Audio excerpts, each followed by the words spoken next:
This is the Political Spotlight. The Political Spotlight is a joke. It's more like a political flop. Nobody listens to Bilbrey. He's just a wannabe podcaster. No one takes him seriously. He is a rude, crude dude that will never go any further than broadcasting from his mother's basement. Bilbrey is a wrecking ball for Indiana politicians. Grab another box of Twinkies and generic cola, Bilbrey. And get back to your microphone and your audience of nobodies. The Political Spotlight is a joke. It's more like a rude, crude dude that will never go Bilbrey's a wrecking ball for Indiana politics. Shut that stupid Bilbrey up. I saw you said that to me, Alva. I saw you sent that message to me. I apologize.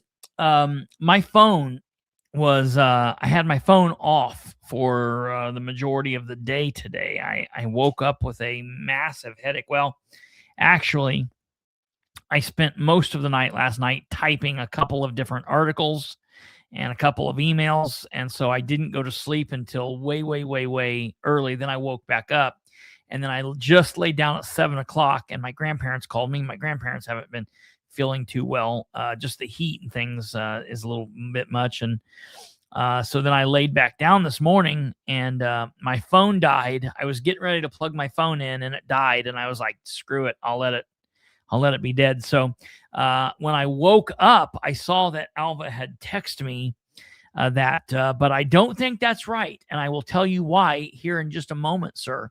Welcome, everybody. It's good to see you since we were last here just 24 hours ago. We had quite a show last night. Good evening, Game Daughter. I was looking for you last night. So we're going to do kind of a little bit of a recap of last night because, let's put that on pause. Let's get this out of the way, and then we will get into it. Ladies and gentlemen, welcome. This is the Political Spotlight. I want to thank you all for being here. If you have friends and or family in the Muncie area, this is the time to maybe share this episode because they'll probably be interested in tonight's episode. If you're watching on YouTube, please smash the like button, hit the bell, subscribe, do all of that stuff. We hope that you'll comment with us over on the right-hand side over here. If you're watching this via replay in the future, please comment down below. We will get back to you. So last night, ladies and gentlemen, episode 701, for the majority part of the day, the entire part of last night's episode was going to be about Ridenour's return today. That the paperwork had been approved on the 14th, and that his first day back was Wednesday, July 15th. And then about an hour before we went live, I was made aware of a situation where the outgoing acting mayor, who knew? The outgoing acting mayor was playing political games and using his veto power on an ordinance that has otherwise been wildly supported by everybody. And so we scrambled to get all of the information on that last night that we could and put that forward. So then we did talk in the first part of last night's episode about Ridenour's coming back to work and all of that. And then the last half of the episode, we talked about this vetoed ordinance. And I wrongly told you guys that he vetoed it on just 3 days after the council passed it. So a lot of people don't know that when a resolution or an ordinance goes before the council, it's basically just the smaller version of a law that goes to Congress. when it goes to the House, and then it goes to the Senate, and then it goes back, and then it has to go to the president to be signed, or talking about the state House when it's in the House, or the state House, or the state Senate, and the state Senate, state House goes back, and then the governor has to sign it. And then, locally, basically, it's the same situation locally. And what happens is, as you can see here on screen, Indiana Code 364616 says that once an ordinance or a resolution or order is passed, and in the city of Muncie, it has to be introduced, and then normally the following month it is voted on, and if it's passed, within 10 days after an ordinance, order, resolution is presented then to the city executive, which is the mayor, or in this case, the acting mayor, and that person shall either approve it by entering approval on the document, signing it, sending it to the legislative body, saying it's approved. It normally goes to the clerk's office, city clerk. Or that person can veto it by doing the same thing, only circling the veto, and then returning it with a message announcing that it's veto and stating the reason why. The city executive may also approve or veto individual portions of the ordinance, appropriating money or levying a tax. And if the city executive does not approve or veto the ordinance, if he just lets it go, after 10 days, if nothing happens to it, it is considered vetoed. So the only way a vetoed ordinance, then, if an ordinance, resolution, or order is defeated or is vetoed, okay, the legislative body can then override that veto at the next meeting by a 2/3 vote. And so for all of you people that are not math wizards, so you're aware, we have 9 council members. A 2/3 vote is 6 people. Normally, a passing vote is only 5 votes. We need 5 councilors out of the 9. So 5-4 passes. But when you need a 2/3 majority, that's 6. So we need 6 councilors to override this. Thank you, the realist. Thank you, sir. Thank you very much. I appreciate that. So that's that. Game Daughter, yes, I did see the mayor's video. We're going to be talking about that, looking into that, and all of those comments and everything. We are going to get into all of that. So when the council introduced it at the July meeting, and then they voted again unanimously. They voted unanimously to introduce this. Then they voted unanimously to suspend the rules. Then they voted unanimously once again to pass it. I thought it was going to be a done deal. I knew that they would be mad. I knew that Ridenour and Howe would be mad, but I just figured it would go through. Well, what's interesting is, and it's so strange to me how this happened. Just, it's very odd. Basically what he did, and we brought this up. I brought this to your attentions last night, that he actually typed up a letter, his letter vetoing it. He typed that up on Thursday the 9th. And so part of our conversation last night, I was like, yeah, he vetoed this. I don't know why no one knew about this, because as we were talking last night, I was calling last night's video breaking news. I titled it breaking news. Yes, he vetoed it on the 9th, but it was weird because yesterday was the 14th.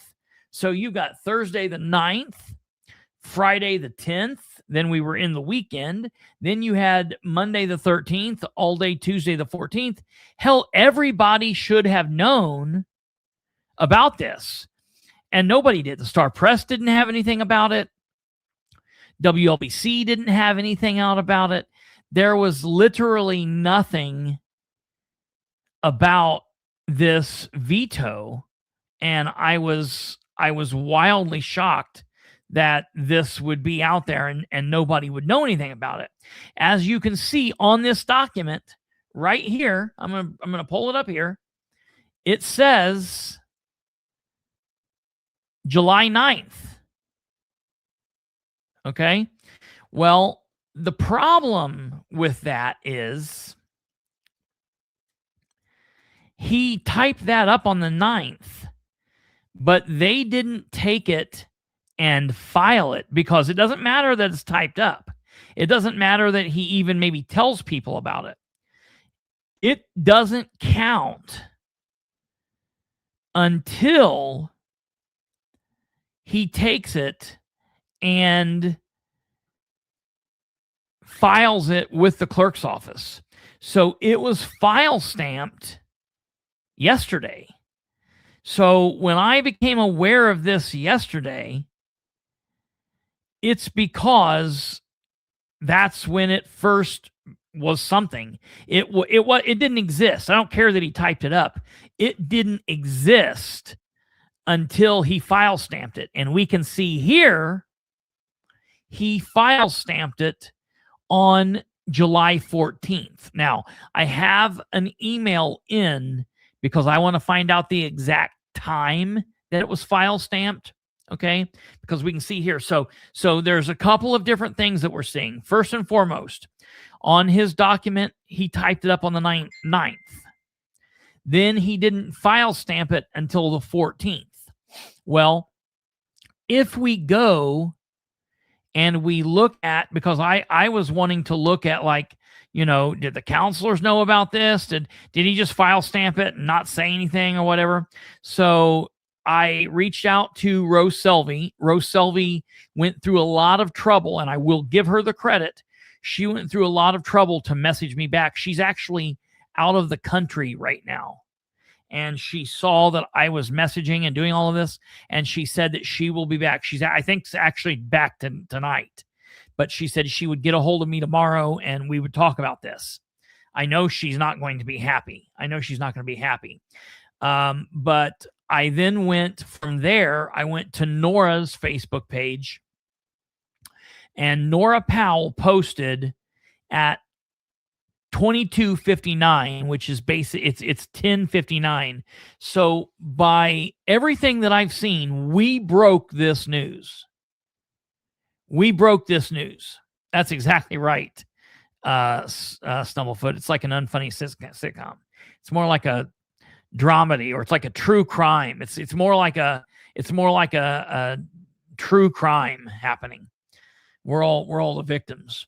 She says members of the city council were notified Tuesday, initially via an email from their council attorney. Okay, that's Brandon Murphy. And then directly via an email from the interim mayor, Jeffrey Howe. I call him acting mayor. They call him interim mayor. It's all the same. It doesn't matter. That he had vetoed Ordinance 1326, an ordinance seeking to establish an overlay district in McKinley neighborhood. The ordinance received a favorable recommendation. Now listen to this. The ordinance received a favorable recommendation from the Metropolitan Planning Commission. Now listen to me, folks. That's what those people do. Okay, those people know the ins and the outs of the planning and what goes into it, and the different state laws and the things that are going on. And they looked at the overlay, that ordinance, and they said, yeah, we're okay with this. And they gave a favorable recommendation. Okay, that's important. And was unanimously adopted by council at the meeting earlier the month. Both Mayor Ridenour and Jeff Howe wrote letters in favor of the overlay district. City council will have the opportunity to override Howe's veto with a 2/3 vote, so 6 councilors voting, which, look, I'm going to say right now, this shouldn't be a problem because it passed unanimously twice, 8-0. There's an asterisk there because we have a 9-member council, but we had 8 of them there because Brandon Garrett was on vacation. I don't know if he wasn't on vacation. He was absent, rather. I don't think he was on vacation. I'll be honest. I'm not going to give him shit for being absent at July, because I've heard why he was absent, and it's a very valid reason. So while I will give him a lot of shit on everything else, I'm perfectly okay with why he was gone, and I'm just going to leave it at that. It's not my place to say, but he should have been gone. He was doing what was right, so I will give him that this time. Now, that doesn't mean anything any other time. I'm just talking about right now. Okay. So we see that that person that this happened here. Okay. So then she's got some pictures. So then we're going to look at these pictures. Let me get my face out of the way here. Because can you guys still hear me? Okay. That's all that matters. That you don't need to see me. You can hear me. Mr. Murphy. Okay. And this is Jeff Howe to the council attorney. I am writing to inform you that I have exercised. I like how he says this. I mean, he's really stepping into this role in his last day, right? He doesn't say, I have exercised the veto power or veto authority, my veto authority with respect to Ordinance 1326, which establishes the McKinley Neighborhood Overlay District. Please find attached a formal letter addressed to the members of the Muncie City Council outlining the basis for this decision. I would appreciate your assistance in ensuring this communication is properly distributed. I have also delivered the veto to the city clerk. Thank you for your attention to this matter. Best regards, George-Jeffrey Howe, Deputy Mayor, City of Muncie. Okay. Now keep all that in mind. We're going to check on all that stuff later. Okay. We'll come back to it. All right. Then we get this and we see 1:42 p.m. from District 2. So that's Nora to Brandon. That's the council attorney. I'm confused by the veto given both Ridenour and Howe wrote letters of support for the ordinance. Is council able to override the veto? And she just had to have been checking up because she certainly knew this. Everybody, I mean, well, she should have known. I believe she knew. She was just double checking. But yes, the answer is yes. It's 2/3. Brandon writes back, yes, council may override. Oh, yes. She was asking for Dale. Probably so. Clearing it up so he didn't have to. That is fair. Yes, council may override a veto at the first meeting of the council following the veto at the August meeting. The motion to override the veto must be made, seconded, and passed with a 2/3 majority. Okay, so that's that. And then she shows the email at 1:47. And what he's written here is basically, I believe this is the same thing as the letter. If I'm not mistaken, let me pull up this copy of this letter here just to double check. Okay, I am writing to let you know that I have vetoed Ordinance 1326 after reviewing. No, so it is a little bit different. After reviewing the ordinance and discussing it with city staff, I believe there are several areas where the current draft would benefit from further refinement before adoption. My concerns relate primarily to how the ordinance interacts with existing city ordinance and administrative responsibilities, as well as certain provisions that may need to be aligned more closely with recent changes in Indiana law.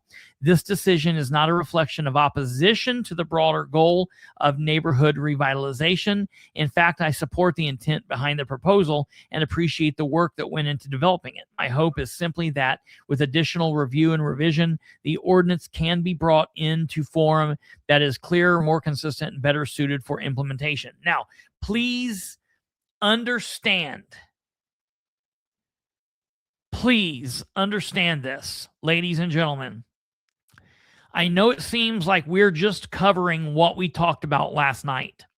Right now, I'm explaining to you how we found out that this didn't happen all the way back on the 9th, that it just happened yesterday. I'm telling you that. Then we're going to kind of go backwards. I'm going to tell you, I'm going to go through tonight's show, and then we're going to recover, because what we talked about in the second half of last night's episode is big enough and important enough that a lot of people need to hear it. And so we kind of need to recover it so people can understand what's happening, because this is a big deal. Everything going on currently in the city of Muncie right now is a big deal. There are lots of things. The title of tonight's episode is The Ridenour Administration Looks Ahead, Current Questions Remain. I think right now, as I stated last night, they think everything's looking hunky-dory, everything's wonderful, but from the outside looking in, as an observer with my training and experience and understanding of politics and being involved in this for the past 25, 30 years, shit is unraveling. The onion is peeling and it's rotten inside. Okay, I'm telling you, something is not okay. All right. Everything is not okay. The house is burning down from the inside out. Okay. And it's apparently a fire that they can't see and a fire they can't put out. And it makes you mentally defective when it touches you. And, you think my grandma used to tell me the story when I was a little kid. We called it the pretty ugly house. And it was about these two kids that were playing in the woods, and they saw this really nasty house on the outside, and they went inside it. But there was like a witch or something inside, this woman, and she kept feeding them cookies and giving them drinks. And the more she would drink and the more that she would give them and the more they would eat, the prettier the house got and the bigger the house got. And it kept them inside. It would not let them back out. And the house was ugly and the woman was ugly, but the more that they drank and consumed and ate the cookies and the food, she like trapped them. And that's kind of like what's happening in City Hall. You know what I mean? Like, I'm convinced at this point that if Ridenour would offer me a job and I went there, that I would be a Danatic within 6 weeks. Like, I would be like, yes, everything is good. Keep giving me money. You know what I mean? I think that's kind of what would happen. It's the pretty ugly City Hall. Okay, so we continue to come down here and we see all of this. Okay. And then we see the letter that we all saw. Now, it's funny.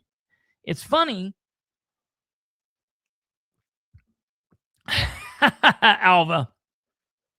My grandparents are watching. Alva says it's kind of like his first wife. That's hilarious. It's kind of funny that the ones they sent out didn't include the file stamp. So it's like, why? What is the game? What's this game about? So that's what Nora put out about this. And then I just want to look down here to the comments because, there were a couple people in the comments that were saying different things. Of course, I made my post and put my comments in here, but there were other people that commented. So when you say Thursday, you mean today, right? At what time, AM or PM? Sometimes time matters. Nora says, Mr. Murphy emailed the council members at 1 p.m. The interim mayor, Howe, emailed at 1:47. Thanks more for the info. I love the back and forth between the council and the public. This is how a free society is supposed to operate. I can't even with this administration. They literally make my stomach hurt. What does the overlay district mean in plain English? Come on, Jeff. And Mayor Dan, last minute veto. What company or business does not want this? Typical Muncie politics if it walks like a duck.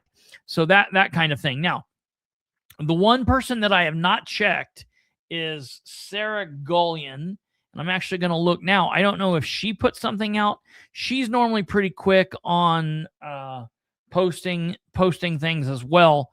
But I've not actually seen if she posted. No, so it doesn't look like she's posted anything about this. Okay, so that after we saw that last night after the show, I text Kate and I was like, look, we were wrong. He didn't do this back on Thursday. He did this today. That's why no one knew about this. That's why a lot of the people weren't watching the show that were involved with the overlay district in McKinley, in the McKinley neighborhood, because nobody knew about it. Now, going back to Game Daughter, says, I believe that the mayor and the administration instead of referring to either Ridenour or Howe, we'll just call them the administration. The administration asked the neighborhood people and the people that were working on this for 2 changes early before it went to the council, and those 2 changes were made. She's saying, as far as I'm aware. Okay.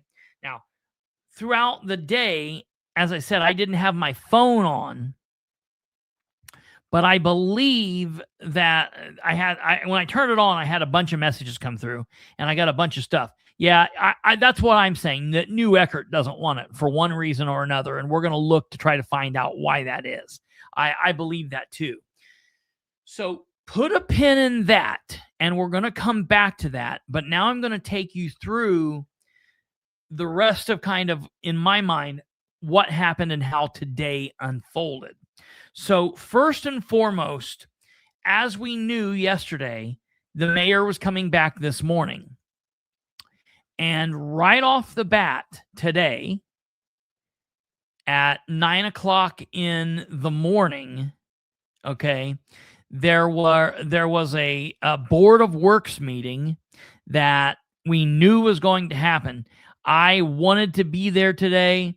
I just couldn't make it happen. I had such a horrible headache this morning, but I didn't really miss anything. I've watched the meeting now.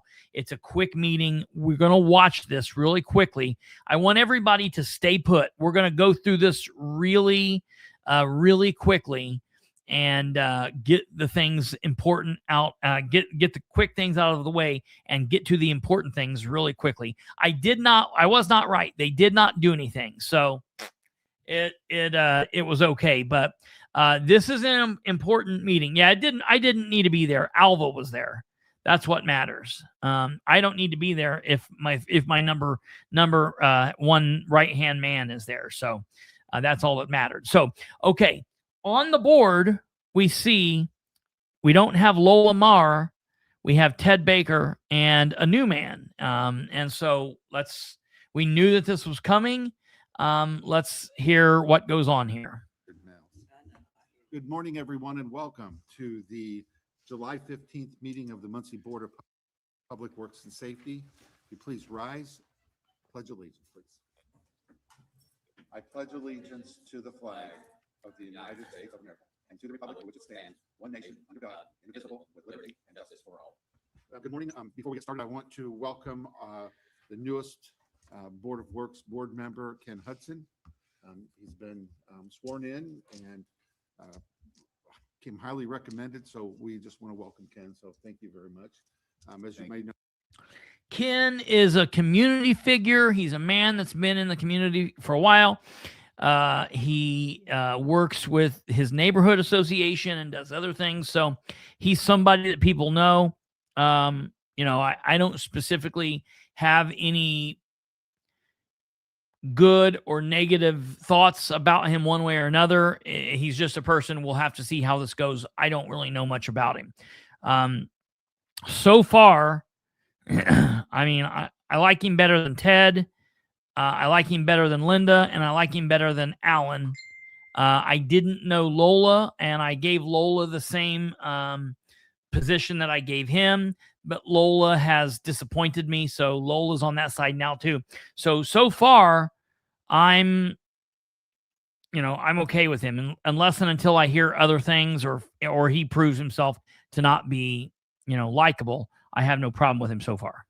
Alan Wisely, who was on the board prior, has taken a job out of state, and so he is no longer with us. But so Ken, thank you very much. So we can have roll call, please, Lacey. Present. Present. We have been given the minutes from the July 8th meeting. Do we have a motion to approve? Make a motion to approve the minutes from the July 8th meeting. Okay, and I second it. Any questions or comments? Having none, all those in favor say aye. Aye. All opposed? Motion carried. Thank you very much. Next, we have been given the Register of Claims by State Controller Craig Wright. Register of Claims. Here we go. Morning. Sent out the claims yesterday afternoon, and just some of them that I want to point out. Our usual utilities and healthcare was a majority of it. And we did have some pavings that I did note on there, Dayton Avenue, Proud Street, and 11th Street. And an interlocal agreement paid to the county for the deputy prosecutor. With that, I will open it up to any questions you might have. Ken, might you have any questions to ask Craig? I do not. Okay, good.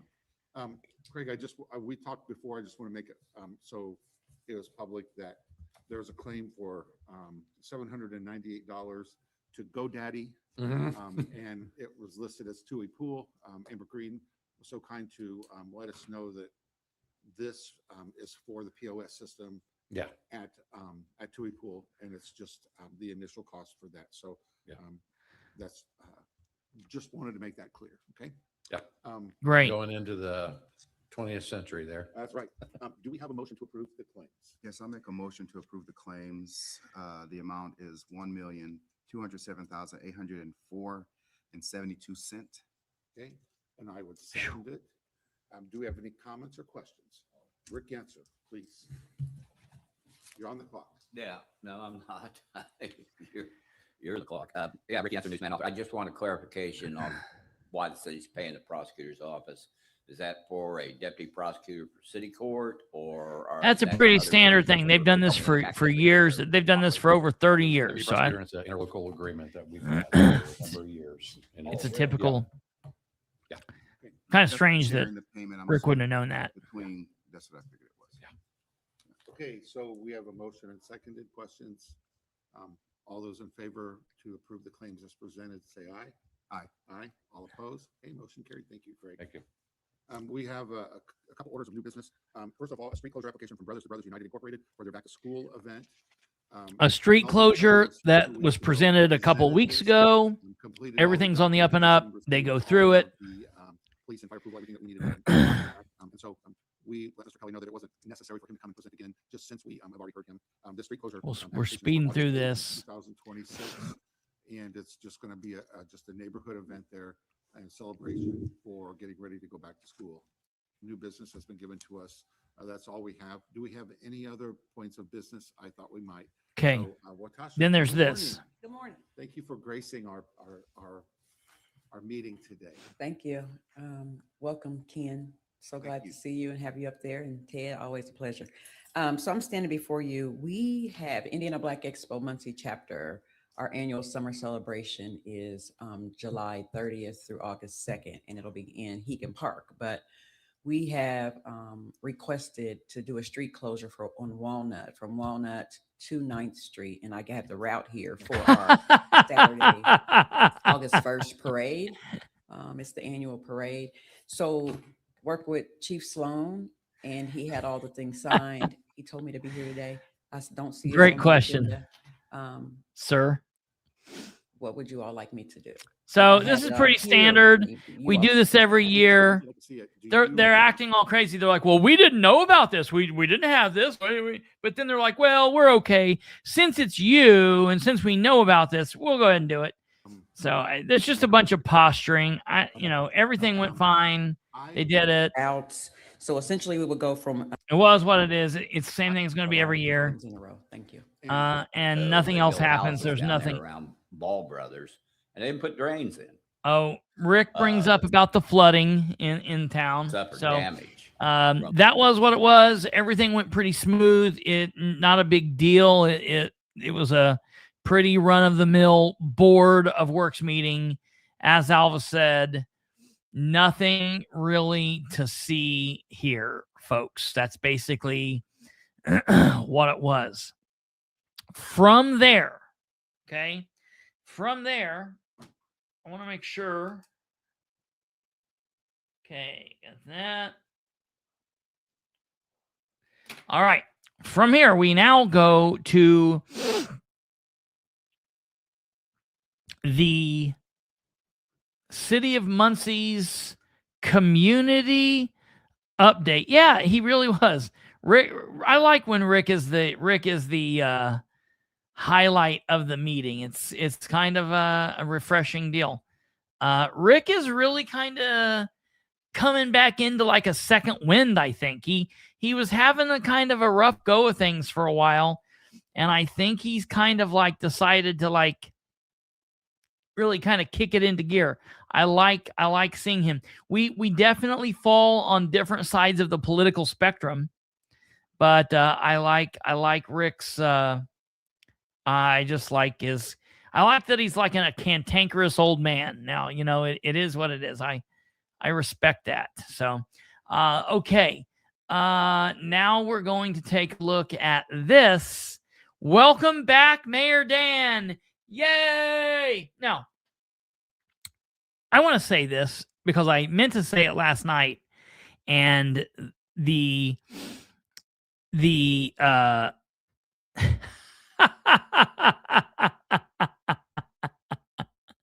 that's hilarious. Yeah, that was he's a really good guy. And I like that he's a fan. Hopefully he'll get to see him again here soon, as we talk about the JD tax debacle. I want to say this because I meant to say this last night, but the veto got in the way.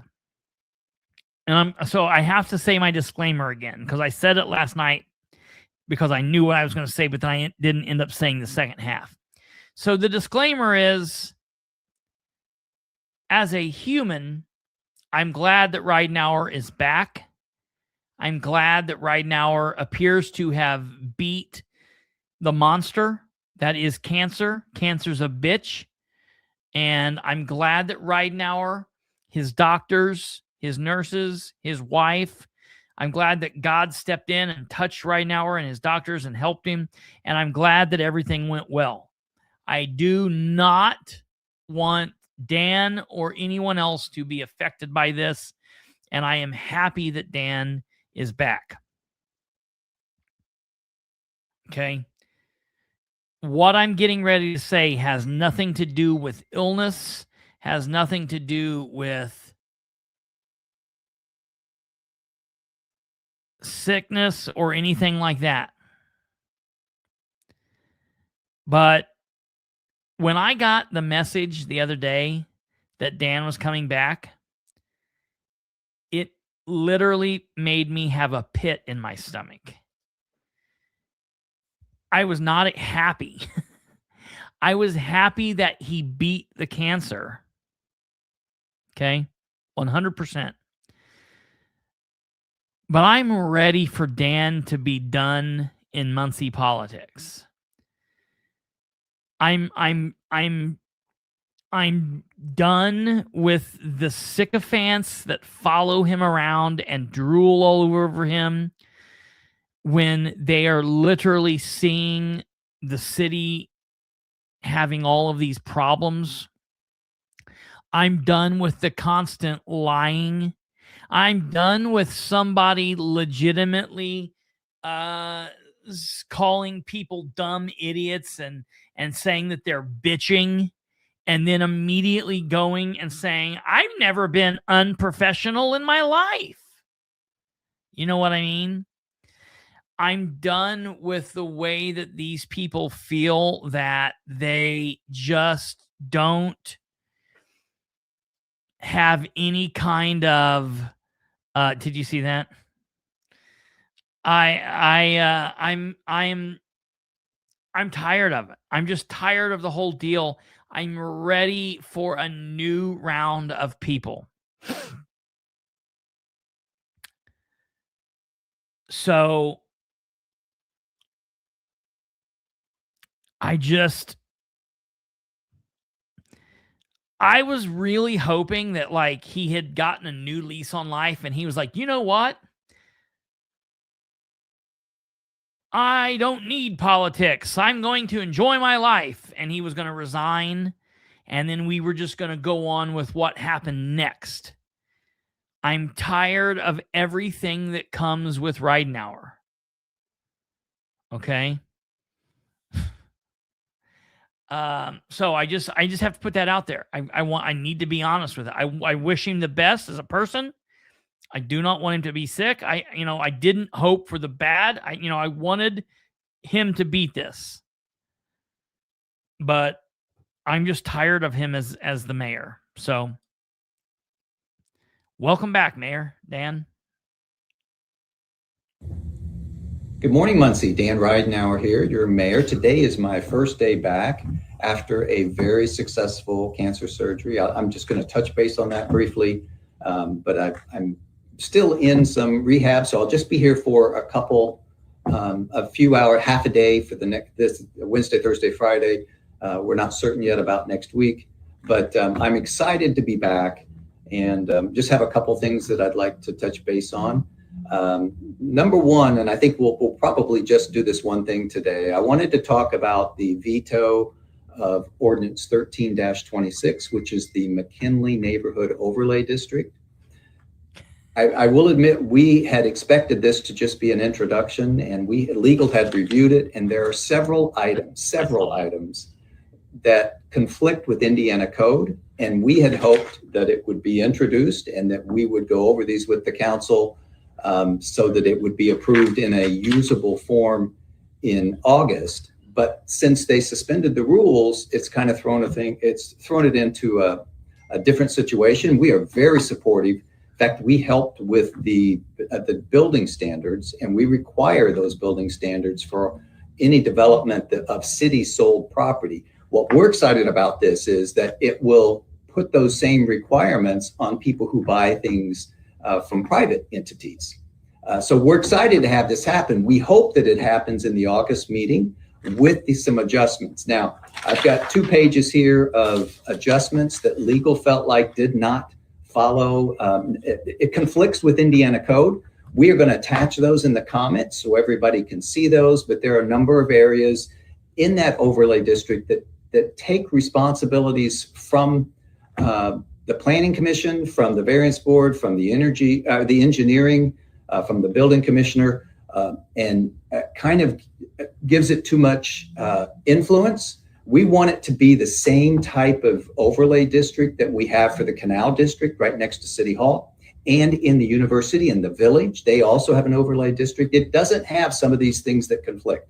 So we have, legal has, not only will you see, legal has shown the areas that are of concern, but also is providing some sample language that could help make it comply and therefore be enforceable. And we are very supportive of that. We have required it of the 2 developments that are going on in that neighborhood right now. And we want that to be for everybody going forward. So we hope in August that this gets approved with these adjustments.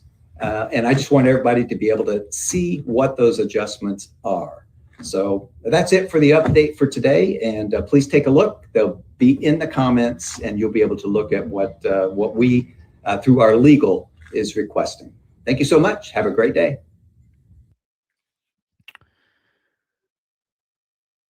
Yeah, right. Wayne, they don't know what they want. Okay. They don't know what they want. So he's been gone for 43 days. The fire department proposal's a disaster. A bunch of big things have happened. We just celebrated America's we just celebrated America's 250th birthday. He said nothing about any of this. He's coming back, and his first thing to talk about was this very bizarre veto that occurred. Okay? Now, this is where... Hold on. I'm sorry there. All right, we just had something happen there. Sorry about that. This is where we have to put a pin in this topic and now go back to the veto situation. Okay? So I want to make sure that people are aware of just what is going on with this ordinance and the veto. So last night I put out a a post. I put out one of my posts, a rather long post that takes a look at the ordinance and the veto and what Jeff Howe had put together. And it's that I think that we need to take a look at, and that people need to be very clear on what exactly it is. Okay. Yeah, my post was rather long. I mean, can you imagine that? Okay. So here is the document. Okay. Document 1, document 2, page 2 of document 1, page 3 of document 1, page 4 of document 1. Okay. So this is the document that I'm going to be referencing when I am referencing my article. And so I just want to make sure that you guys are aware of what it is exactly that I'm talking about. Yeah, that's a good question. He was coming back today. Why not just wait and allow him to do the veto? That would have probably made things less questionable, because keep in mind, this all has to do with the Muncie Redevelopment Commission, and Jeff Howe is the director of the Muncie Redevelopment Commission. And you know, that's the thing. And yeah, that's probably why too. Now, in my opinion, that doesn't matter. They both take this heat, as far as I'm concerned. Oh, I think so too. Can you give just a brief overview of why the community wanted this passed? What are they trying to do over there the community doesn't like that this ordinance would help protect them against? Yeah. So can you explain just real quick for new people? Yeah, that's probably a good idea. So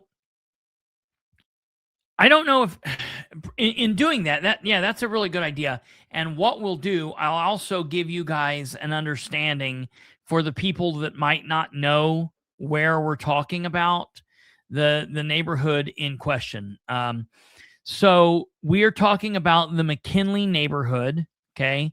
And so for the people that are not in that neighborhood, or the people that might not know where exactly that is we're talking, we're looking at Muncie. Here's the city of Muncie. Okay. North is obviously north. Right here is the Muncie Airport. Okay. Here's downtown Muncie. Okay. And you see all these neighborhoods titled Thomas Park, Avondale, Southside, Blaine, Mayfield, Whiteley, Creston, Cowing Park, Anthony, River, Normal Side.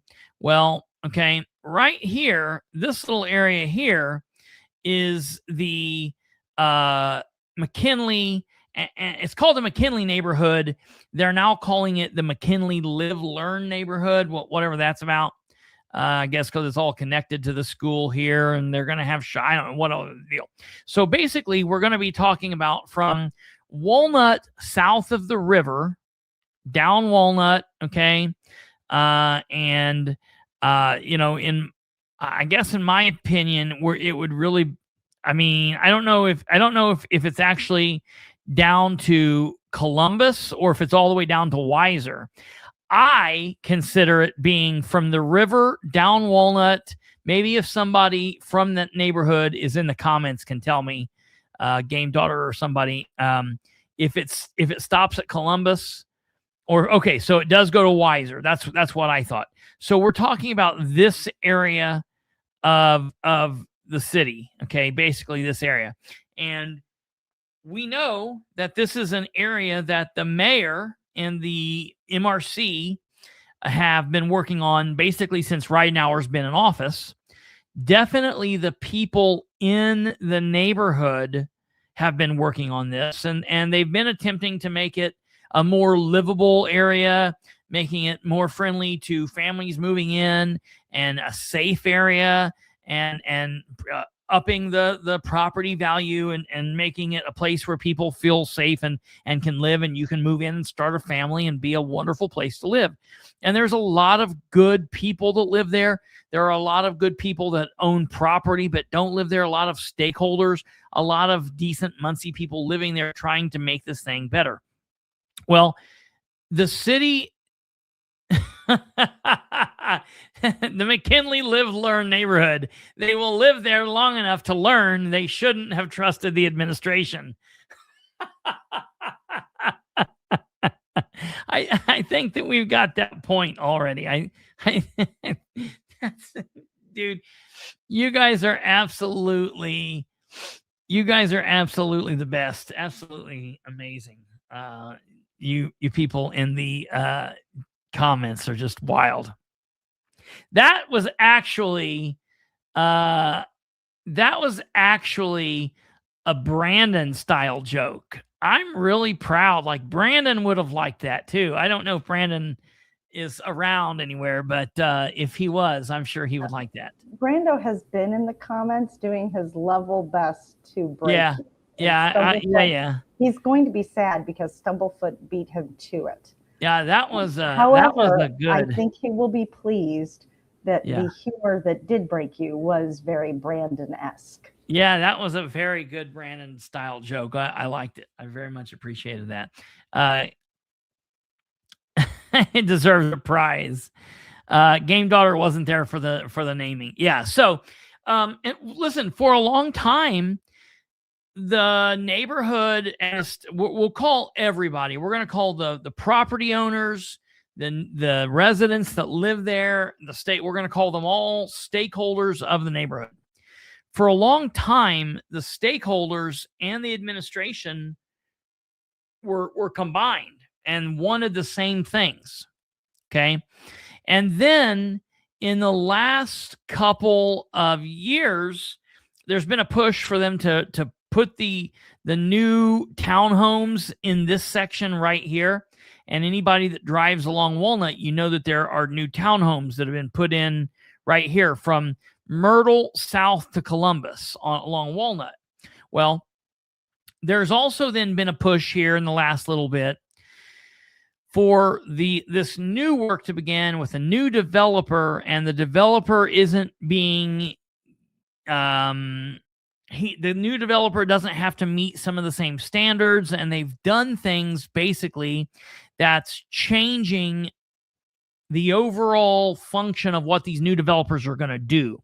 So the ordinance, in answering Kate's question and making it very from 1,000-yard distance off of what the ordinance is, it's basically to protect the neighborhood, to protect the work that has been done, and to protect them moving forward, so we can't get like some kind of a shisty new developer to move in and do a bunch of shoddy work that then leaves them in a bad way, makes the overall appeal of the neighborhood not good, and changes where they have been going to make this better. Is there anything that I left out, Game Daughter, that you think that might need to be added in there? That's basically a 1,000-yard view of what the ordinance is, Ordinance 1326. And at one point, Ridenour and Howe were on board with this. However, at some point, as I stated at the meeting, there's been a divide, and basically that divide has divided on this developer that they started selling properties off to for $1, who then were going to go in there and do all of this shitty construction and building shitty apartments, duplexes, and houses that don't fit what they're attempting to build. Okay. Now, Jackie's saying, and I did hear this, that the townhome sell prices are $289,000 per unit. And that blows my mind. That seems way, way, way high for the area, for what it is. And that's shocking to me. But, yeah, I mean, again, I guess if someone's willing to pay it, you only get what you're asking if someone's willing to pay it, so we'll have to see what goes on there. That being said, Ridenour and Jeff have this new developer, that new Eckert developer that's maybe going to do some questionable stuff. The developers that they're looking at are not being treated the same as the Chambliss construction company was. And things are quite a bit different. So there's some questionable things there. And if we remember at the MRC meeting in June, all of these neighborhoods, people and stakeholders went to the MRC meeting.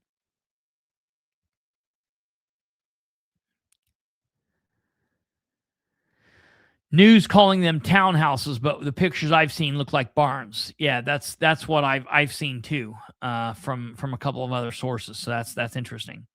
And so these people are going and saying, "Hey, we want to keep the vision of what we've had alive. We don't want to cheapen it." And basically, Howe calls them liars. They don't know what they're talking about. Saying that there's people that have bought up properties there, but they're just sitting on them. They're never going to do anything with it. And just really treating some of these people like crap, really, really, really crappy what they're doing to them. And it's really just, it's crazy how they're being allowed to talk to these people. So, in the write-up that I did yesterday, and this is what I definitely want to hit for a second time this evening so people have a second place to get this, okay? In one of his final acts as acting mayor of the city of Muncie, George-Jeffrey Howe chose to play political games rather than to do the right by residents of Muncie's McKinley neighborhood. On Tuesday, July 14th, 2026, Howe vetoed Ordinance 1326, which established the McKinley Neighborhood Overlay District. The ordinance passed with unanimous bipartisan support at the July City Council meeting, where, in an unusual twist, both Howe and Mayor Ridenour, who had initially supported the overlay district, wrote letters of support that were read into the record. That support, however, ended, and the council will now need to decide whether to do the right thing for the McKinley neighborhood and override the veto by a 2/3 vote at its upcoming meeting on Monday, August 3rd, 2026, or not. Ordinance 1326, which established the McKinley Neighborhood Overlay District, appears to be one of the few moments of agreement during what was otherwise a long and contentious July 6th meeting of the Muncie City Council. The measure passed with unanimous bipartisan support, a rare occurrence in the council that we have today. In fact, the council offered not one, but 3 separate unanimous votes during the discussion of this ordinance. The first vote introduced the ordinance during the first reading. The second suspended the rules so the council could take a vote for the second reading in the same meeting. And the third vote was that second reading, which ultimately the ordinance introduction, the suspension, and the passage, all 3 passed 8-0. The Muncie City Council is normally a 9-person council, as you know. However, the councilor, Brandon Garrett, was absent that night, so the vote was 8-0. The proposal was presented to the council by a coalition of McKinley neighborhood property owners, stakeholders, and other community members. The effort was also included 2 letters of support previously written by, as I stated, Mayor Ridenour and the Muncie Redevelopment Commission MRC Director George-Jeffrey Howe. I, Kristopher Bilbrey, host of the Political Spotlight, also spoke in favor of the ordinance and specifically spoke in favor of suspending the council's rules so the ordinance could be introduced and passed the same evening. No one opposed Ordinance 1326. That's very important to understand. No one opposed it. No one went to the meeting opposing it. And as far as I know, Resolution 1326, well, let me take a look here right now. I can tell you right now. Give me 1 second. I was going to guess, but I won't. Ordinance 1326 was first filed on June 18th, 2026. So that means the administration had 2 weeks and 4 days, 2 weeks and 4 days that Jeff could have contacted Roe. He could have contacted any of the other council members, but he did not do that. On top of that, he did not attend the meeting, and that's very important to know that. Another notable aspect of this, and I want people to understand this and to keep this in your mind, another notable aspect of this ordinance was that during the discussion, none of the counselors offered any pushback or negative comments or concerns about the measure during the discussion, ahead of the vote or afterward. There were a couple of council members that asked a couple of what I would consider to be good questions about how this affected the other areas of the neighborhood and what the purpose of suspending the rules were. Those are legitimate questions, and they were answered, in my opinion, at an expert level, and all of the counselors seemed okay. Nobody said, well, I've been thinking this is a problem, or I was contacted by Jeff Howe, and he said this was a problem. Nobody said anything like that. I want you to keep that in your mind. Okay, that's important to know. Now, ordinances go to the city attorney to look at, correct? Not always. They can go to the council attorney, but they're filed in the clerk's office. The council attorney. Yeah. There's an attorney that looks at these. An attorney looks at these, yes. So if there's something that's like blatantly violating state law, I mean, you think an attorney that looked at it for the council to submit it would know. Would caught it. Sure. Absolutely. That's exactly right. But and that's a good point there, Kate. I'm just saying my point is Jeff Howe had from June 18th to July 6th to pull a council member aside and say, hey, I don't like this, or man, I wonder about this, or man, I'm not okay with this, or this needs to be changed, or hey, this is violating something, or whatever. But it appears as though that didn't happen. But and he didn't go to the meeting, and he didn't send anybody to the meeting in his stead. So I want everybody to know that. But yeah, Kate's right. An attorney also looked at this. Whether the city attorney looked, I don't know, but the council attorney definitely did. Jeff couldn't look at it before the meeting. Because Dan didn't give it to him? Because Jeff wasn't given access to any of the city systems. Well, that is absolutely true. That is true. Now, he does have legs, and I think he could have walked to City Hall or could have walked to City Clerk's office. But yes, you are absolutely right. Who knows what's been going on up there? So moving on, after the vote, it was assumed, I guess I'm an idiot for this, assumed that the ordinance would be signed by the current acting mayor because Mayor Ridenour was out on medical leave. However, that assumption proved to be wrong. Howe is the deputy mayor and also remains the director of the MRC. We learned on yesterday's date, Tuesday, July 14th, acting Mayor Howe vetoed that ordinance by filing the veto with the Muncie City Clerk's office, although the veto letter appears to have been prepared on Thursday, July 9th, 2026. The official action was not taken until yesterday. Just one day before Howe's tenure as acting mayor ended. The timing, along with many other issues, raised many questions in my mind. Rather than resolving issues through communication and collaboration with the council and stakeholders, Acting Mayor Howe chose to exercise one of the administration's most significant powers on the final day of his temporary service.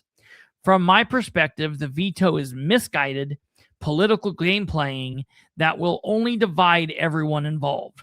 If legitimate concerns existed within the ordinance for the administration, they could have been addressed through discussions with the neighborhood and the council, as well as through future amendments to the ordinance. Instead, the veto effectively dismisses the hard work the neighborhood residents, property owners, and community stakeholders and elected officials who work together to craft a proposal that earned unanimous bipartisan support. Okay. It's also important to note that Ordinance 1326 and the language in that appears to match existing other overlay districts in the city. And it's like all of a sudden now somehow, wow, these are somehow unlawful according to Howe, which makes no sense. Okay, so that's very interesting.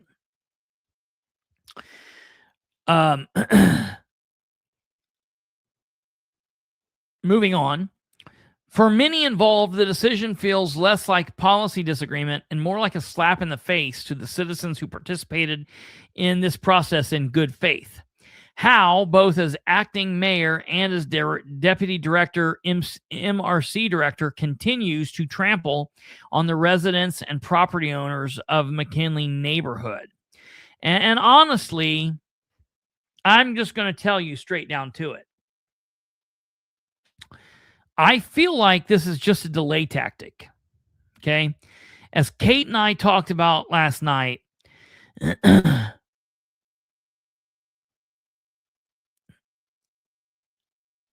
any ordinance the council passes that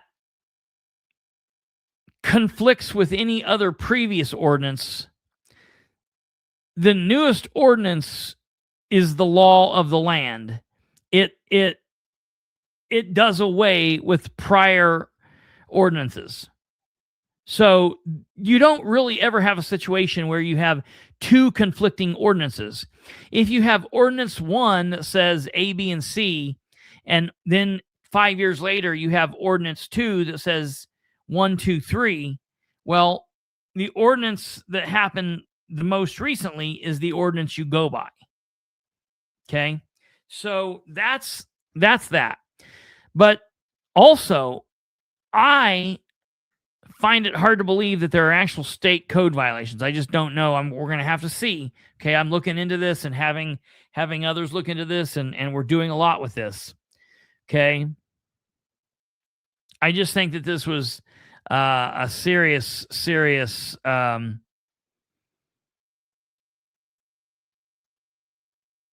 overlay.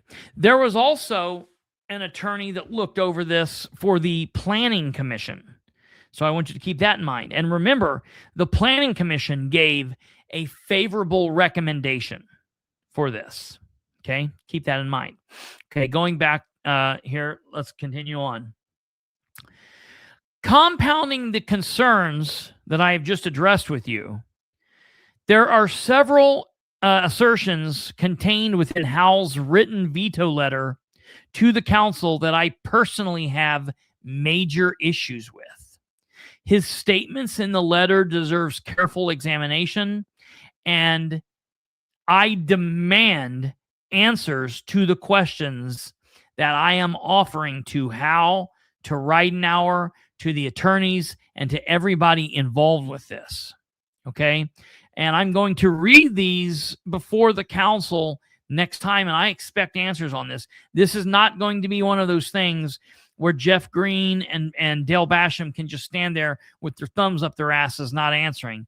I expect answers for this, and I will raise a scene until they do, because this is now becoming a public record issue and a public record request issue. Okay, so I want to go through these carefully. We did last night, but I want to take the opportunity to go through these because these are very important.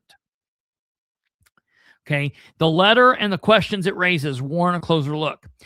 One of the first statements in Acting Mayor Howe's veto letter, former Acting Mayor Howe, which I'm happy to say, in the veto letter immediately raises questions about the timeline leading up to the council's vote and his decision to veto the ordinance. Howe wrote, "Pursuant to my authority as acting mayor, I hereby veto the ordinance." The statement by itself isn't controversial. He unquestionably had the authority during his time as acting mayor to veto the ordinance. And had he not been there, Dan would have had it. So that is there. They have that power. Any mayor has that power. Okay.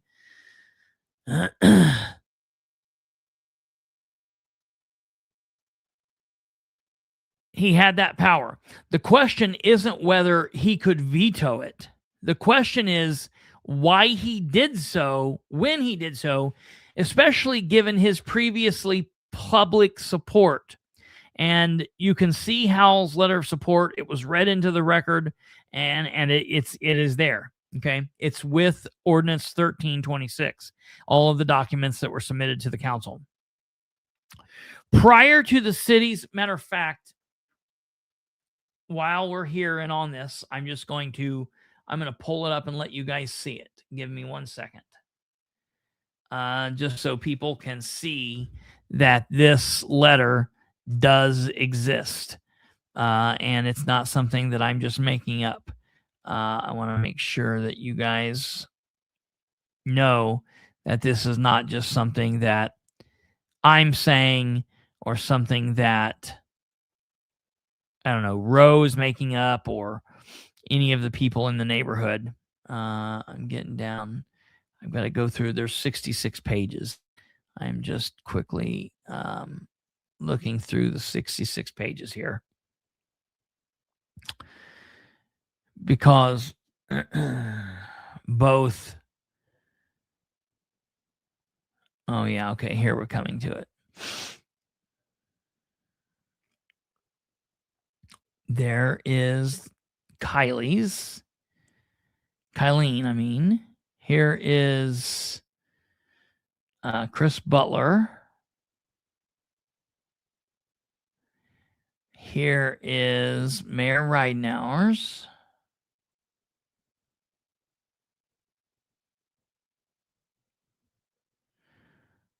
Okay, there's Jonathan Chainless of Crew Construction.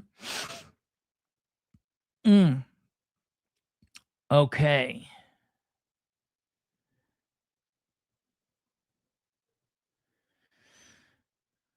So, all right, right here we are.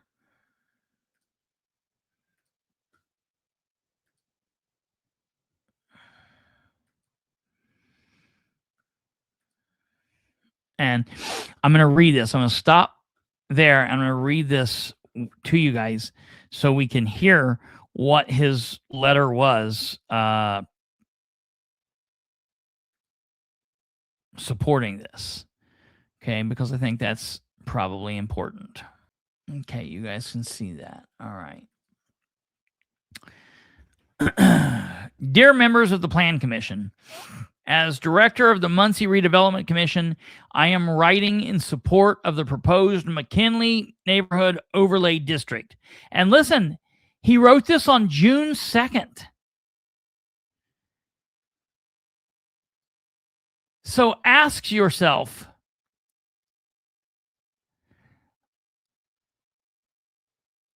Game Daughter, I don't know if you have a way,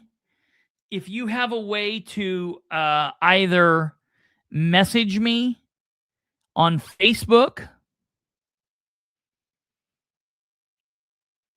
or you can either message me on Facebook at that Facebook account, or you can text me. And please understand, if you text me or if you message me, I will keep your information private. No one will ever know that you did that. I will never burn you. No one will know. But the reason I tell you that is I don't know where you live.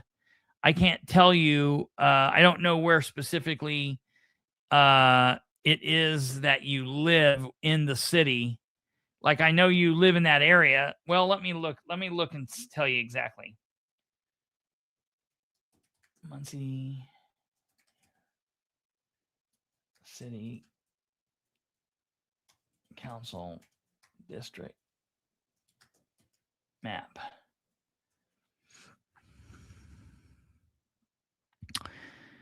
Give me a second here. I'm looking.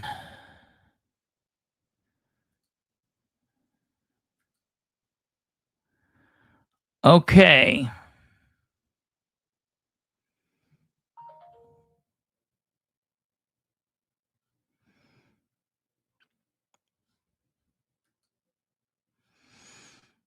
So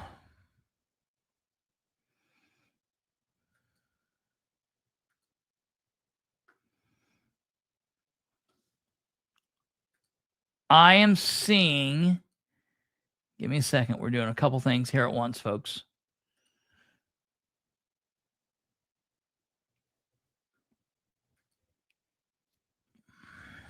I'm looking up. I'm pulling up the Muncie map districts.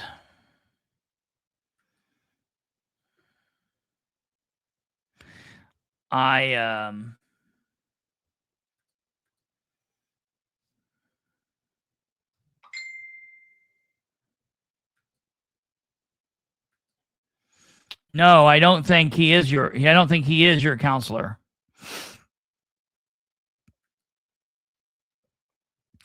So the current map, yes he is. Yes he is. Okay. So his district, if you live in the McKinley Learn north of Weiser, okay? So here's the map. This will show you the map right here. Here you go. If you live north of Weiser in that pink, he is your counselor. And I'm telling you right now, if you want to email him, it's who knows if you actually get him an email or not, because I don't know if he responds. I can provide you his phone number. Oh, okay. I see. So here's what you just messaged me, and here's what I'm going to do. I'm going to provide you his phone number, and I'm going to provide you his email. That way you can do whichever one of the two that you so choose to do. And I'm telling you, he's a good one to contact, because it's very questionable on whether or not he would do what he's going to do. I would never have thought that in the past, because he normally had a pretty strong head on his shoulders, but it seems like here recently, all he's wanted to do is whatever Ridenour wants. So I just messaged you his name, number, and email. But if you email him, it's like a 70-30 chance, 70% chance he's not going to get it, 30% chance he would. Just telling you the truth there. So, okay, that was that. See, we try to give our people what they want when they're here, asking legitimate questions, because that's the kind of show that we are. Okay, back to the letter.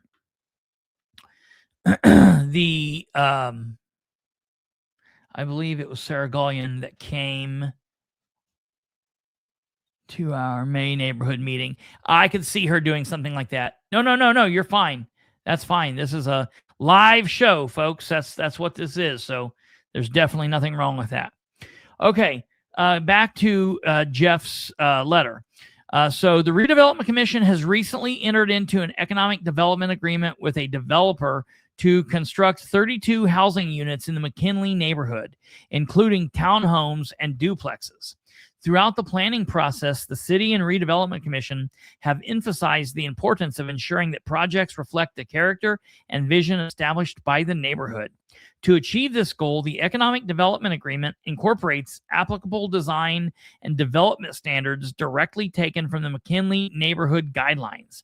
By including these standards into the agreement, they become enforceable project requirements and provide a clear mechanism for ensuring compliance throughout the development. The proposed overlay district represents a logical and positive next step in advancing the neighborhood's long-term vision. It would provide greater clarity and predictability for residents, property owners, developers, and city officials by establishing a consistent framework for future development and redevelopment within the neighborhood. Most importantly, the overlay district would make neighborhood standards enforceable through the development review process, helping ensure that future projects remain aligned with the character and development objectives identified by the community. This added level of certainty benefits both residents and developers by creating clear expectations and a transparent review process. All right, Al, have a good one. See you, brother. The overlay district also complements the current housing project by reinforcing many of the same design principles and development expectations already incorporated into the Economic Development Agreement. Together, these tools can promote quality development, preserve neighborhood character, and support much-needed housing opportunities within the community. Thank you for your consideration, Jeffrey Howe. Now, listen, he wrote this on June 2nd. And then 34 days later, he's got a problem with it. 37 days later, on the 9th, he's got a problem with it of July. I find that to be absolutely wild. Just totally crazy. Here's Ridenour's letter. I'm unable to attend your meeting on June 4th due to medical procedure, but wanted to provide a letter on the topic. I, as mayor and City of Muncie, are in full support of the McKinley Neighborhood Overlay District. The mayor's edit account authorized the fund and funded the McKinley Design Guideline Standards a few years ago. These guidelines are development standards that provided guidance for the overlay standards. Development has already begun in this neighborhood, which is exciting. The city on any property we owned has required developers follow the construction guidelines for buildings to meet those goals. This development includes, but not limited to, the beautiful townhomes by Crew Construction across from Muncie Central that are nearing completion. As an important note, there's been a project management team meeting on this redevelopment for more than 8 years. This PMT, which includes representatives of Minnestrista, Chamber City, and McKinley neighborhood leadership, meets monthly. That group has given input which helped shape the design standards of this overlay district. We are pleased to see this move forward. And there is his letter. So the fact that you have the mayor and the acting mayor writing these letters. When did the mayor write this? Mayor wrote this on May 29th. Okay. The fact that they did this and then they turned around and did this on the 14th is absolutely nuts. Okay. So I wanted you guys to see that was their initial letters. Okay. Now, back to my concerning thoughts about his letter where he was the veto letter, okay?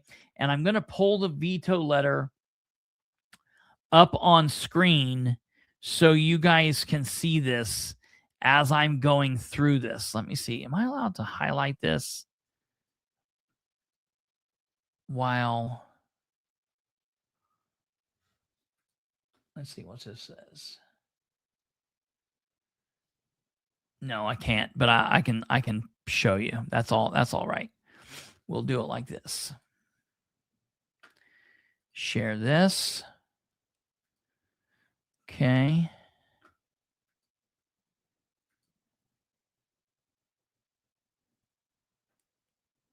Okay. So here is his letter. Here's his letter from July 9th, 2026. This is the veto letter. Okay. This is very, very important. Okay.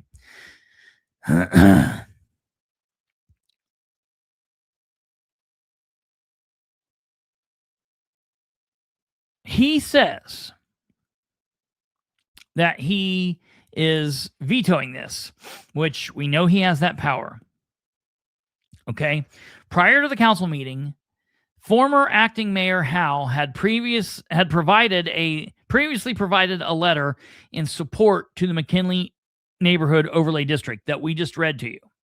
However, when Ordinance 1326 was before the council on Monday, July 6th, 2026, Howe was not there.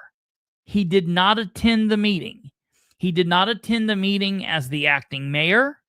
He did not attend the meeting as the deputy mayor. And he did not attend the meeting as the MRC director. He did not stand during the period where this ordinance was being discussed, nor did he stand at the end or any other point in the meeting because he was not there. He did not send representation to the meeting to say, on Jeff's behalf, we object to this. And to my knowledge, and I've not heard otherwise, he did not ask that his initial letter of support be withdrawn. He didn't even ask for the letter to be withdrawn. So what changed between Howe and Ridenour's initial support and his decision to veto this ordinance? Perhaps the most interesting sentence in the entire letter that he wrote here is the following. Howe wrote this: "At the time of the council's consideration, I expressed concern to some members regarding both the substance of the proposed overlay and the expedited process by which it was advanced." Okay. I find that to be just very interesting because, and for those of you looking at this at home, it's the second paragraph here. Okay. It's the first sentence in the first sentence in the second paragraph. All right. That, I think, is a very interesting sentence. That statement deserves a lot of clarification, and I demand answers to these questions. And this is what's been emailed to them, and they will have time to answer this. And by God, they better answer it. If Howe truly expressed concerns at the time of the council's consideration, that means he would have expressed it. This got brought up like an hour and a half into the meeting. So that means at about 7:30, they were considering this ordinance. If he was expressing concern during that period, several questions need to be asked. Was he doing it by telepathy? Mind power? Okay. That's the first thing, because I don't understand how else he was doing it. But I also want to know, when did those concerns first arise? Because he supported it on June 2nd, because he pinned a letter that we saw. You guys seen it with your own eyes. So that was on June 2nd that he penned a letter. He became aware, or he had the power to become aware of this on June 18th. That's when it was submitted. So he had all that time. So when did he first have concern about this? Okay. Which council members did he provide that concern to? There are 9 of them. I want to know the name of each council member that he provided his concerns to. Were those concerns expressed before July 6th? Okay. Did he tell them that morning? Did he tell them the week before? Did he tell them 2 weeks before? When did he tell them? I want to know exactly when he told them. Did he possibly could have told them during a meeting? Maybe he was texting them. Maybe he was emailing them. Or maybe he expressed the concerns afterwards. Maybe he called them afterwards. Maybe he texted them afterwards. Maybe he emailed them afterwards. Okay? So he needs to tell me, did he express those in person or via text, email, or how? Okay? We need to know that. That's very important. Did he provide his concerns to council members through some other intermediary? If so, who? The timing of this matters. The who, what, when, how, and why matters. The process then, and we need to talk about this because this is interesting. He also talks about expressing concerns about how this was expedited. Because the council voted during the meeting to suspend its own rules. That decision was not made beforehand. It happened in real time. The suspension of the rules was not being contemplated until after the council was asked in real time to consider doing so. A property owner or stakeholder and I, to my knowledge, were the only 2 people that raised this during the meeting. Well, the hilarity is in that same meeting, they had their little boy there for the fire department. He's like, oh, I'll give you all the paperwork you want. I'll answer your questions after the meeting. Just go ahead and push this through right now. That expedited process is fine. Yeah. And don't tell me they weren't aware that guy wasn't going to go in there and ask for exactly that. Sure. That one's fine. This one's not. Yeah. Isn't that interesting? When just Dan push wants it through. there's no problem jamming it through. It's exactly right. It's exactly right. It just depends on who, what, where, why. All those things matter. If it's Dan's deal, there's nothing too crazy that can be done to jam it through. If it's not Dan's deal, there's no ends too crazy that we will go to kill it. That's crazy. But it's weird to me that he talks about the expedited process, because to me that means he had to have been texting them during the meeting, because that's the only way. That makes Howell's statement about objecting to the expedited process particularly interesting. If he objected before the meeting, how could he have known the ordinance process would be expedited? He wouldn't have. If he objected during the meeting, how was that communication taking place? Those questions deserve answers. Howe also wrote the following letter in his veto letter. He said, following the adoption of the ordinance, I directed city staff to review the ordinance. That review identified multiple provisions. Okay. And he says that here, starting the second sentence of this paragraph. Following the adoption of the ordinance, I directed city staff with responsibility for administrating city zoning, engineering, building, public infrastructure relations to review the ordinance for consistency with existing law. That review identified multiple provisions that conflict with existing city ordinances, create uncertainty regarding the administration of municipal authority, and appear inconsistent with recently enacted provisions of Indiana law. Okay. I'm not questioning if that's a factual statement. I'm sure it is. I'm sure he actually had people look this stuff up. But I will say, if that review occurred, and I'm assuming it did, it most likely would have generated documents, which means it's reasonable to ask the following questions. Which city employees from which departments were involved? I want to know all the names. I want to know what they were directed to look at, where they were directed to go. I want all that information. When were they directed to begin their review? I want to know the date, and I want to know when they started and when they finished. Were they given written instructions or verbal instructions? Was this an email, a text? I want it all. Did they prepare notes, memoranda? Were emails sent back and forth? If so, I want it all. Were legal opinions from their attorneys sought out, requested? Were draft edits prepared? We know that there is a page, and we have those already. But what other documents were produced? I want all of them.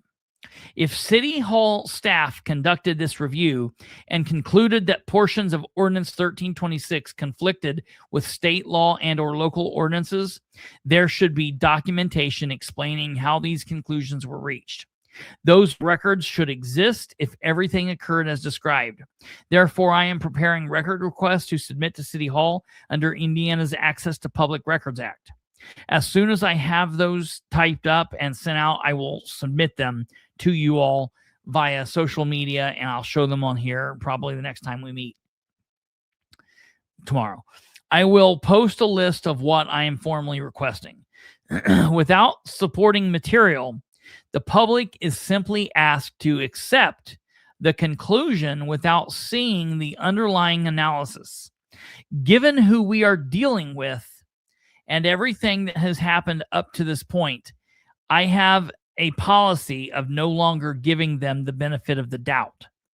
The important thing to know for the citizens of Muncie, specifically those living in the McKinley neighborhood and those who own property there, and for other stakeholders, the important thing to know is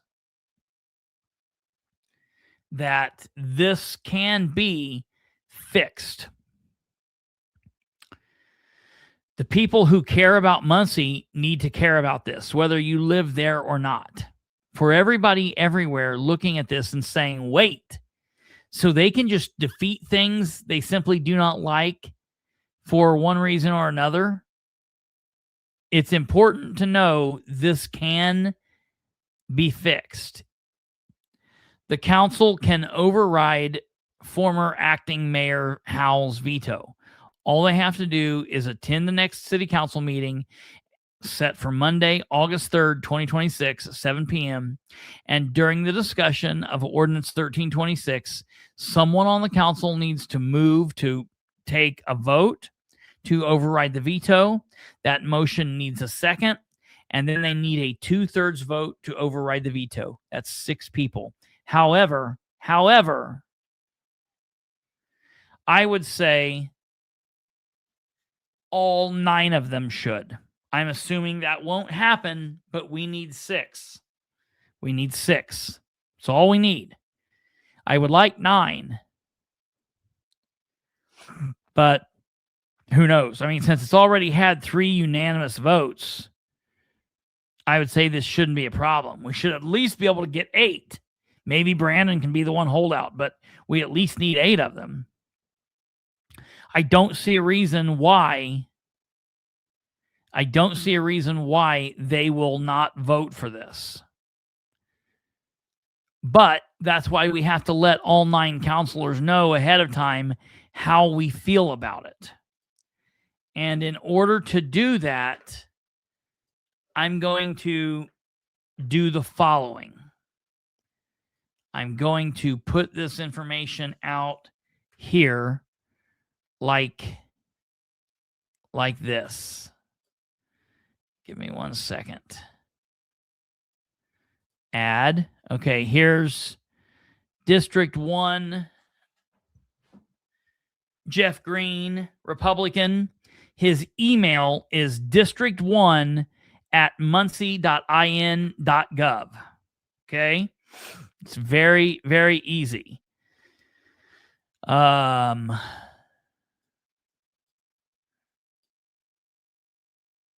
that's there. Okay. District 2 is Nora Powell, Democrat. Her email is district2@muncie.in.gov. Okay.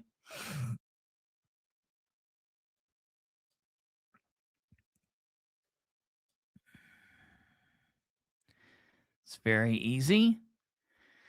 Brandon Garrett is Democrat turned Republican. We call him a trans Republican.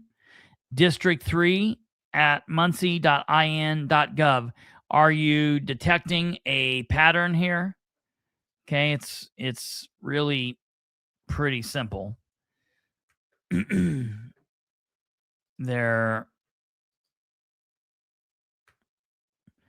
It's who they are.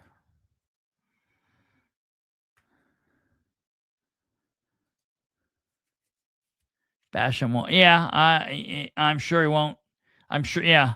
District 4, Sarah Gullion, Democrat. District 4@muncie.in.gov.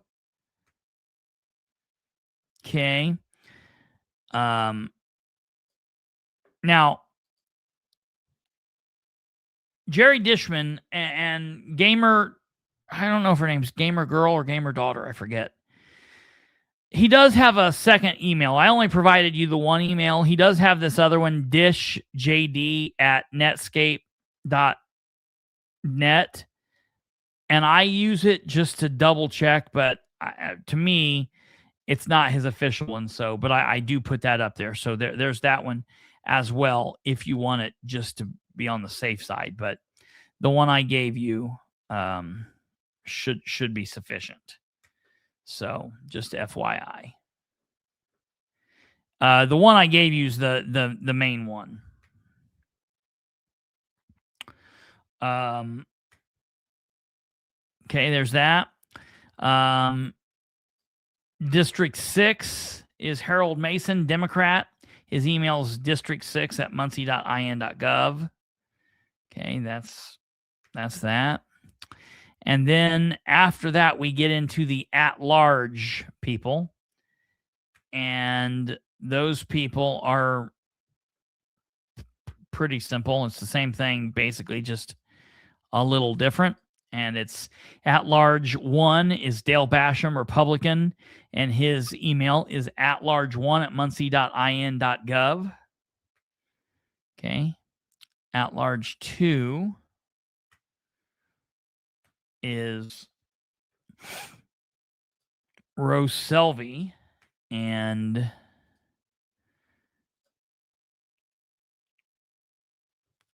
she's Rose Selvey R at large 2@muncie.in.gov.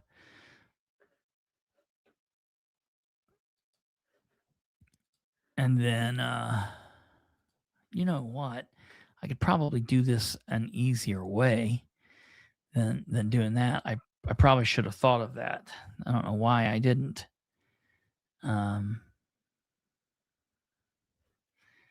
This would make more sense doing it like this.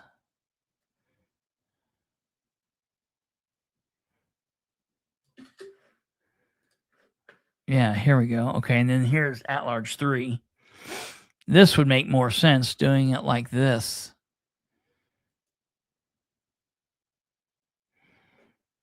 Wah, wah. England lost.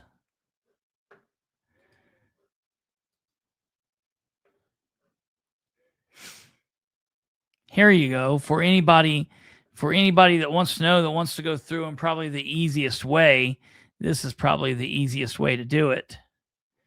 Let me get them all up here on the screen so you guys can see.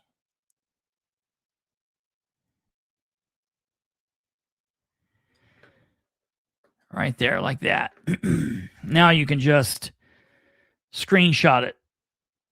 Yeah, you know. It is what it is. How did you get all the way down there? There you go. I fixed you. I wondered why I couldn't see you. I kept looking. I couldn't see you. Normally, down below, you can grab the little heads and put us next to each other. I always grab us and put us next to each other. So I always know where to look to see you, but I didn't do that for some reason. The problem is I wish you could do it and lock it in that way. It's like all the other stuff with this network. You gotta do it each time. And it's like, I ought to be able to do it once and be done. So there are the emails. I would highly recommend people to email these people, email all of them,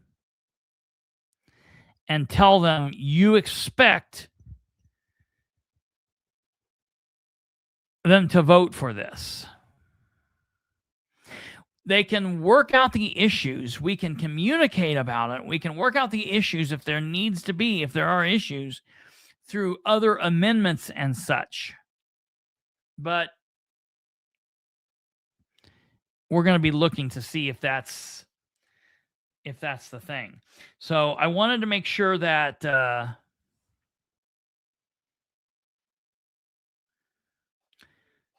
you guys were aware of that. Okay. Now, I do also want to cover what is that? Oh, I see. I do also want to cover another situation here in the city of Muncie, and that is Jerry Dishman actually called me today. I was shocked. He called me and he let me know that the meeting date and time has been set for the public. I always forget what this is. I have to go through it in my mind because I always want to get it confused with the Board of Works. It's the Public Services Committee. So the Public Services Committee hearing, it will be the second attempt to hear the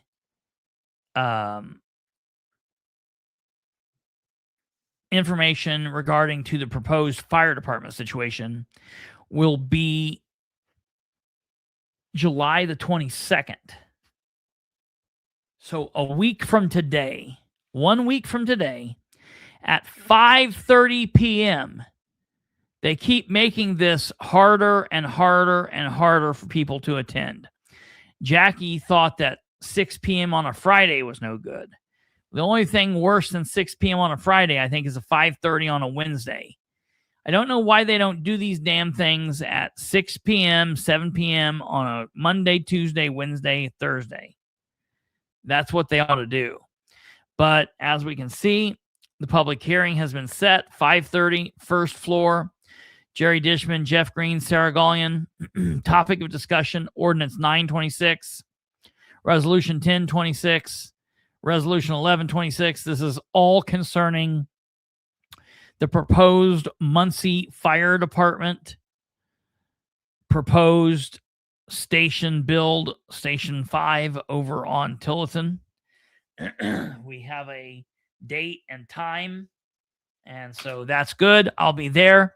Jerry told me that they did send out a specific request to the administration, to the bond council, to all the people, all of the stakeholders in this process. I said, I'll believe it when I see it. He told me to be there. So that's that. Yeah, that's the other thing. There is no, where did you see that at?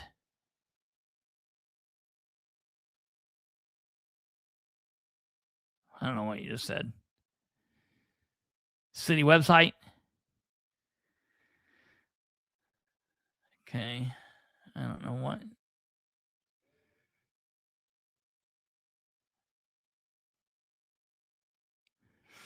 Okay.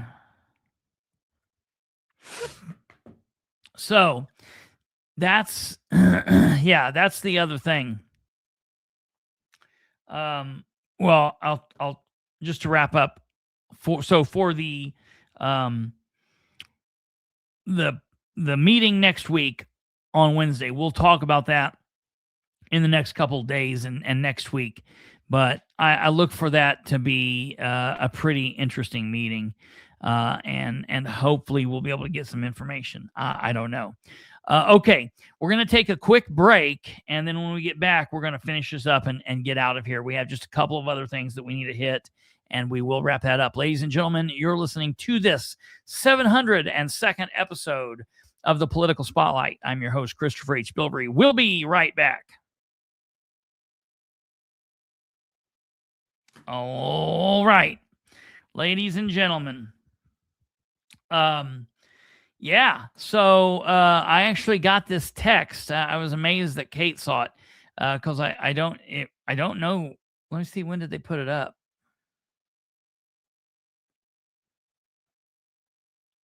Four hours ago. Okay, so 4 hours ago it was put up. Wait a minute. How?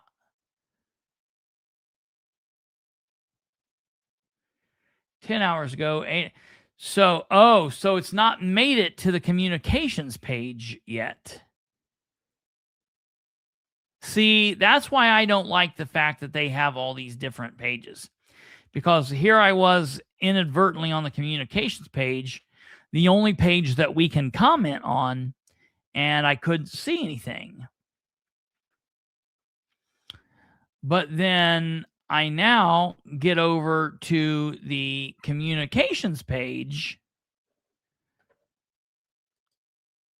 or the main city page, and I see that tomorrow's Muncie Redevelopment Commission meeting will be rescheduled due to a lack of quorum.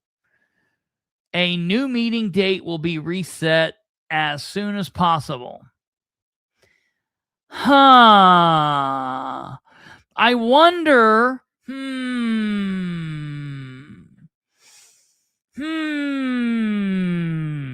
I wonder if maybe they didn't want to have a redevelopment commission meeting just 2 days after Howe had made the decision to veto an ordinance that he had just 30 days before supported, because he was afraid that a bunch of people would show up and be not too happy with him.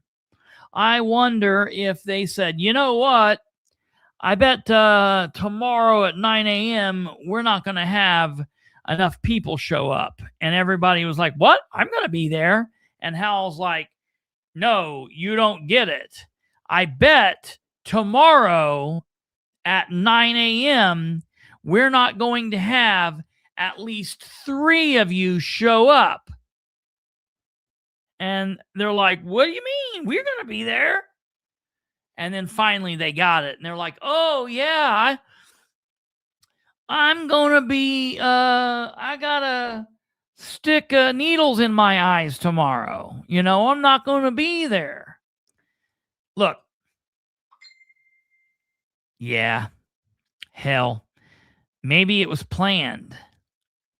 Very well possible that it was planned in advance, and they knew this weeks ago, and it had nothing to do with anything. But it just seems, you know, isn't it weird that it always works out this way? It doesn't ever work out the other way.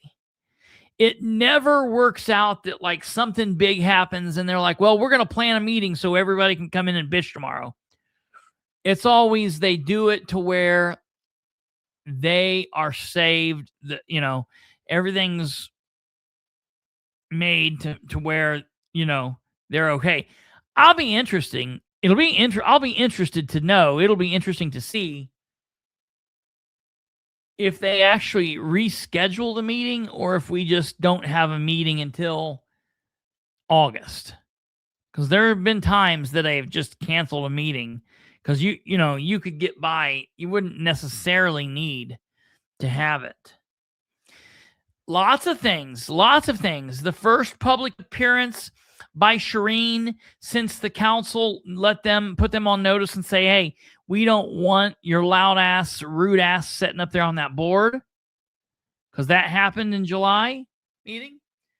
First public appearance of Shireen since the social media thing went into play. And first meeting from the MRC since Howe did the veto on an ordinance specifically affecting the redevelopment commission.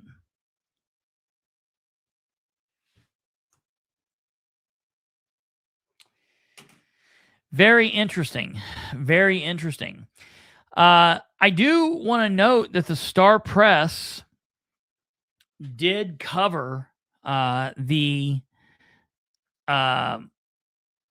veto in their newspaper today at 2:44. I'm glad they could finally get around to joining the rest of us. I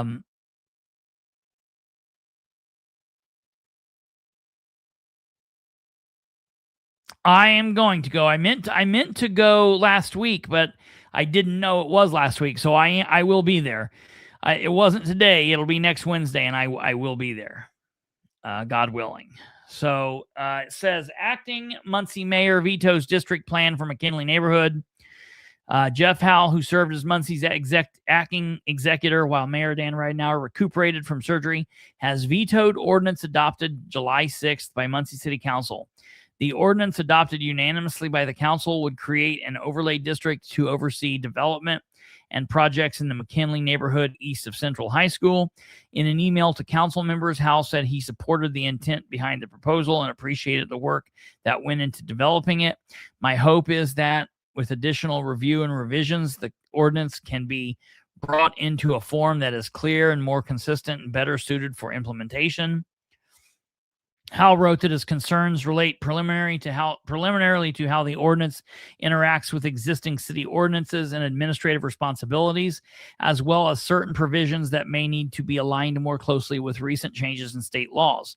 In a news release late Tuesday, Councilmember Nora Powell noted both Ridenour and Howe had written letters in favor of the overlay district.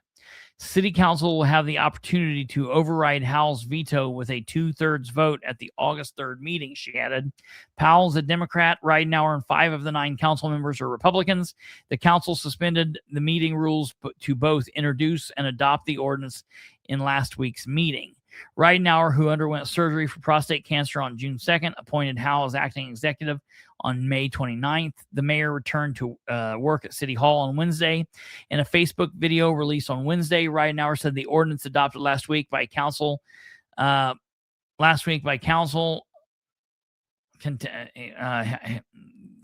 Star Press is so worthless, contains several items that conflict with Indiana code. The mayor said city attorneys had recommended changes be made in the ordinance wording, and we're excited to have this happen. Ridenour said of the overlay district, we just hope it happens the absolute way that we want it to happen. Absolutely. Yes, Jackie, that message gets the second prize of the day. Elected and officials and appointed board members need to face the music. Yes, ma'am, that is 1,000% the truth. Yes, yes, yes, yes, yes. Absolutely. I could not agree. I could not agree more. There's no way I could agree more. I agree with you 1,000%. I like what you had to say there all the way.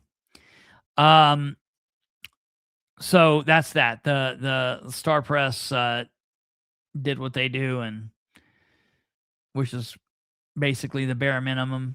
And so that's that. Listen, the very last thing that I want to say and that we're going to cover, well, before we get there, there's still a lot of question about Howe's current position. I guess they're going with the fact that he's the deputy mayor. I have not heard a response back from anybody giving me like his actual title, but they keep writing deputy mayor and people keep writing deputy mayor. So I assume that's what he's going to be. I don't like it, but it is what it is. I guess it is what it is. We'll deal with it. Just like we deal with everything else these people throw at us. Who are the we? We are excited. Dan said we are excited. Oh yeah. Well, I guess that'd be Who's him the and we? him and Jeff. I guess that's who that would be. Him and Jeff would be the we. I guess. Maybe he's got a mouse in his pocket. Who knows? So I'm still looking into all of the serious issues and questions surrounding how they of course all still stand. So it is what it is, but we'll continue looking into that. The last thing that I want to offer is, besides all of this stuff with the City of Muncie, I was shocked to see that the Delaware County government also held what's called an emergency special meeting. So generally speaking, a monthly meeting or any kind of special meeting needs 48 hours to be called and to be noticed. So in order to hold a meeting today, they needed to call it 2 days ago. However, there are things that can arise where they can call an emergency meeting and they can do it on the fly. And today was one of those days. We're seeing a bunch of firsts here, which is just kind of interesting and odd and a little off-putting, kind of. We're seeing a bunch of firsts. And I was like, what's this? An emergency meeting of the Delaware County Commissioners? Something big must have happened. And then I will say that I was saddened to hear what this was. So we will play this and put this up, and I'll offer some thoughts on this.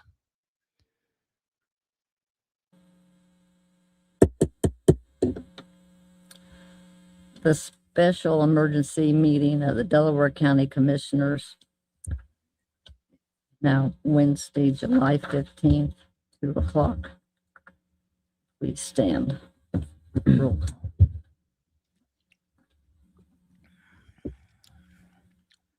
Pledge allegiance to the flag of the United States of America, to the republic for which it stands, one nation, under God, indivisible, with liberty and justice for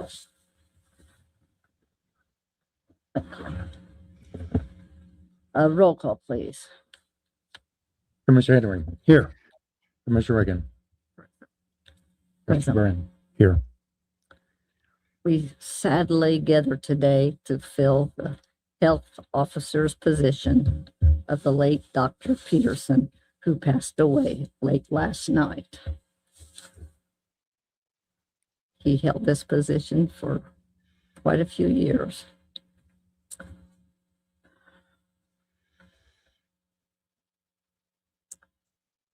I think it'd be appropriate for Jamie to come up to the podium. Good idea. Good afternoon, Commissioners. Dr. Peterson had served on our health board for going on 34 years and was our health officer for the past year. I knew it. Lots of different reasons, Brenda. I had no idea it was 34. Yeah, he has a long and lasting impact. There's stories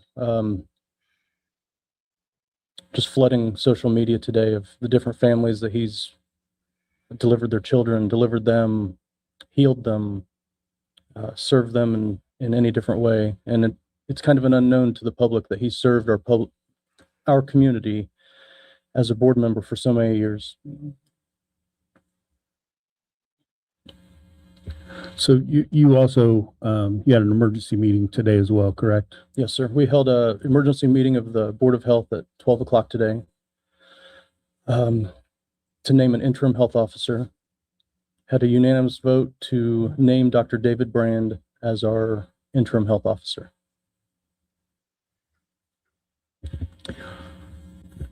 So with that being said, correct me if I'm wrong, Danielle, we need to then vote to approve that recommendation, correct? Correct. Okay, I'll make a motion that we approve the appointment of Dr. Brand for the Delaware County Health Officer. I'll second. Roll call, please. Commissioner Henry, Yes. Commissioner Brand, Abstain. Commissioner Reagan. Yes.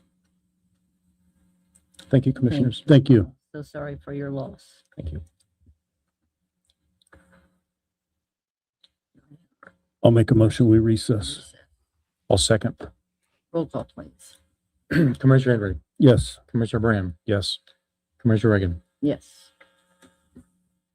Thank you. So that was that.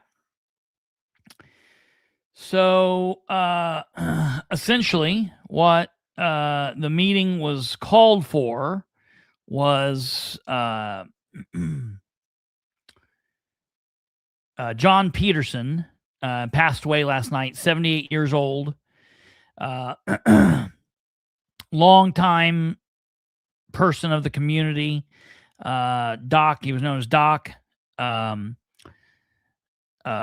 He played many roles in Muncie community. He was a physician, community activist, musician, entertainer, longtime owner of Doc's downtown music venue for the past year. Peterson, who died at the age of 78 on the evening of Tuesday, July 14th, served in another role, and that was he served as the Delaware County Health Officer. Now, he's only served as the health officer for the last year. However, he served on the health board for the last 34 years. And so he was a pretty prominent figure around the health department. Word of Peterson's passing prompted Delaware County Commissioners to hold an emergency meeting this afternoon, Wednesday, July 15th, 2026, because they have to have a health officer. And so they appointed a doctor and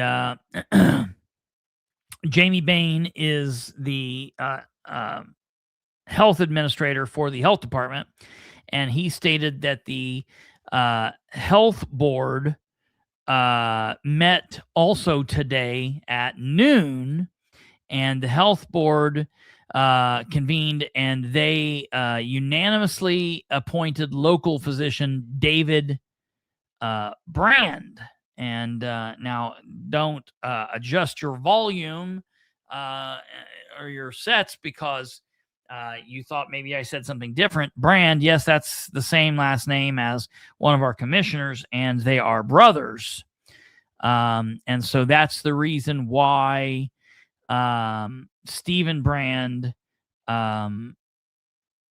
abstained from the vote, because he didn't want to vote for his brother. Now, that position is just an interim position, so maybe he'll only hold an interim position, or maybe they will say, hey, we like you, and they'll keep him on. I don't know.